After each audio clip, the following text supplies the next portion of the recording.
my estranged father gifted me my grandmother's apartment, a chance to start fresh. Now, my family thinks accepting it means betraying them, but I can't ignore the opportunity. I, 19 male, barely remember my birth father. My last memory was that he was yelling at my mother when I was maybe 6 and hiding under the kitchen table. He was a terrible man with an alcohol problem. One day, he fled the country and was never seen again. My mother met my stepfather, a great man, and raised me as his own kid.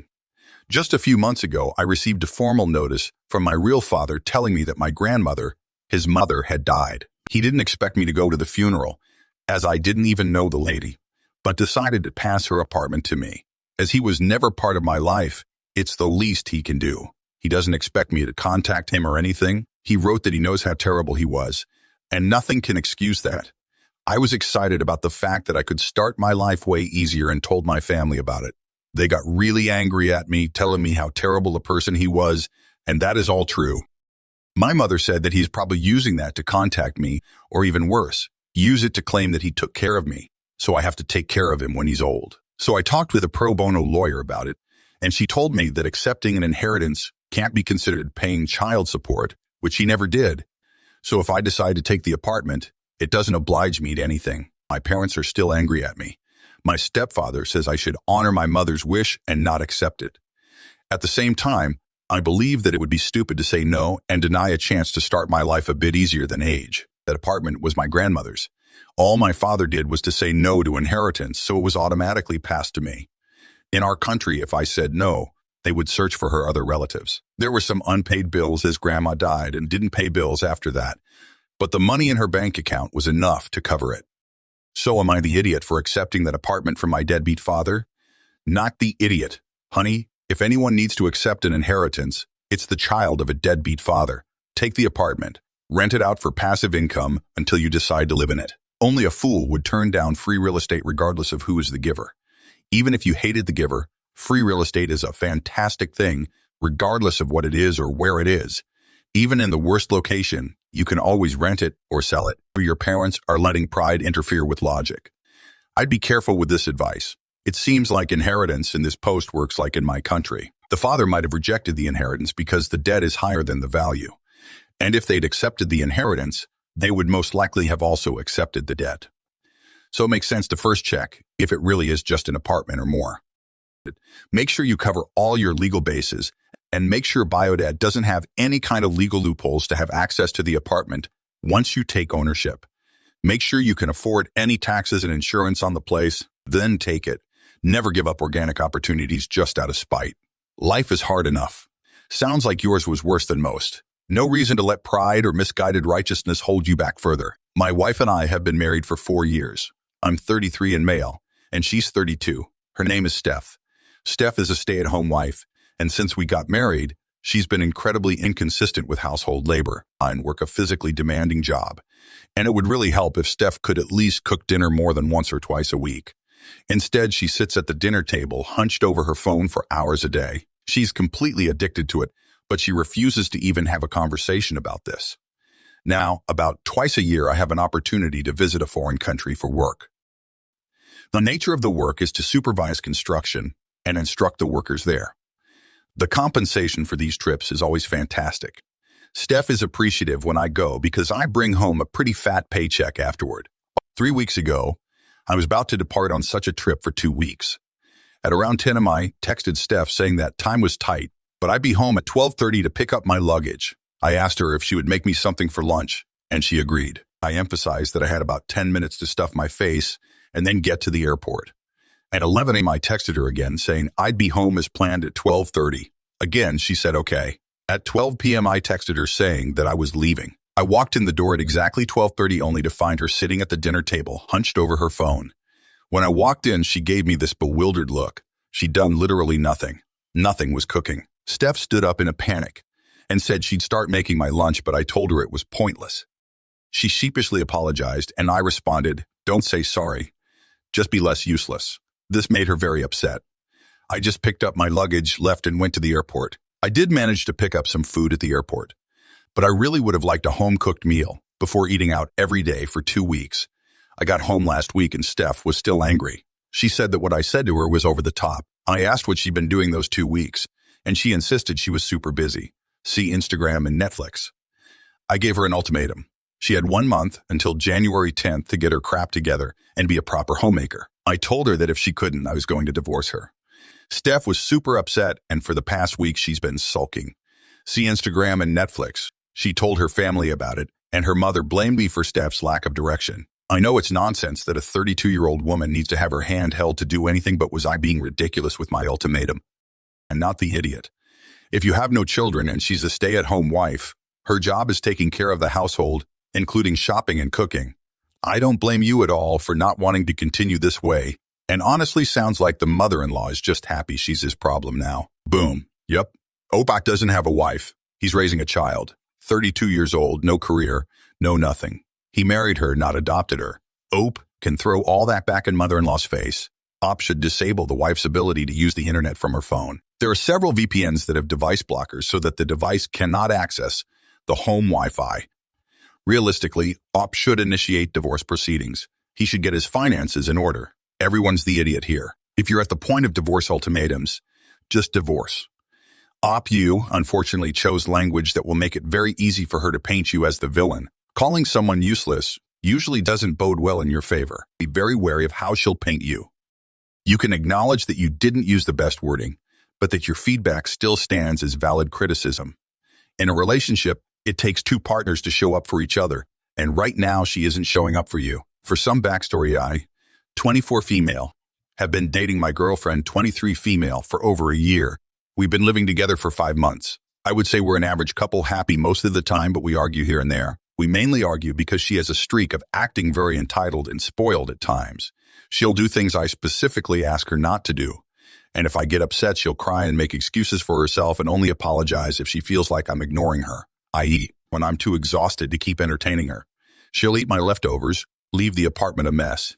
It's my apartment. Invite people over and let them leave it a mess, etc. This has been happening at least once a week since we moved in together. Yesterday, there was a holiday market about 2 hours away. She'd sent me a post about it about a week ago and kept talking about how she wanted to go. So I rented an Airbnb for the weekend for the both of us to go together. We ended up getting into an argument the day of because she never had stay in an Airbnb before and convinced herself that the hosts were going to spy on us or something. She got upset that I didn't get a hotel, even though every hotel in the area is so damn expensive, and I'm the only one with a job right now. I told her I was going to go by myself if she was going to make such a big deal over nothing, and her exact words were, "Heck you and your farmer's market, don't get me crap." So I went to the market, had fun by myself, and got this very expensive imported European cheese. Mind you, this cheese was $40 for a pound, and I'm sure it would cost more to buy it online because I know they don't sell this anywhere around here. I planned to make a meal with this cheese for her and me because I like to cook. I returned this morning and told her exactly, do not eat the cheese in the refrigerator. It was expensive and I'm going to use it later, and you also said don't get you anything, so it's not for you. She said okay, and I went to work.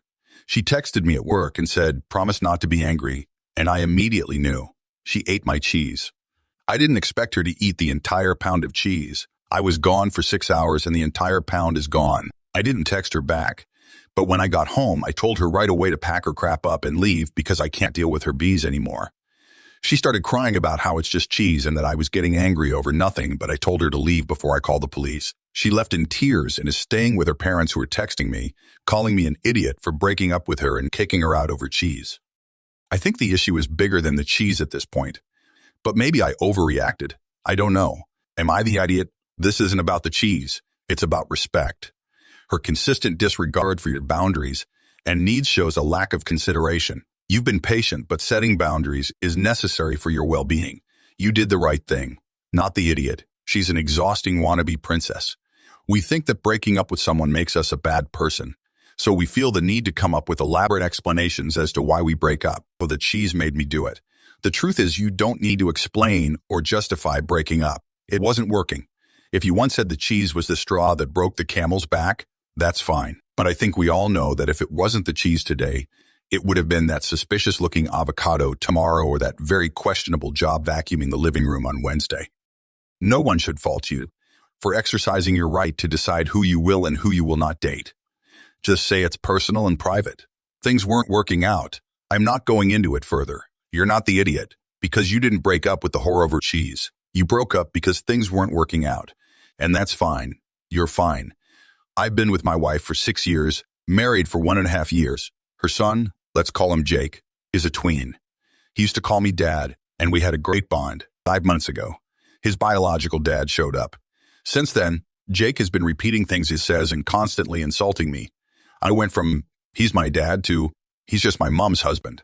I talked to my wife about it, but she thinks he's just a kid and that I should let it. Last week, Jake called me because his dad, who was supposed to pick him up from school and then take him shopping for his mom's birthday, bailed on him.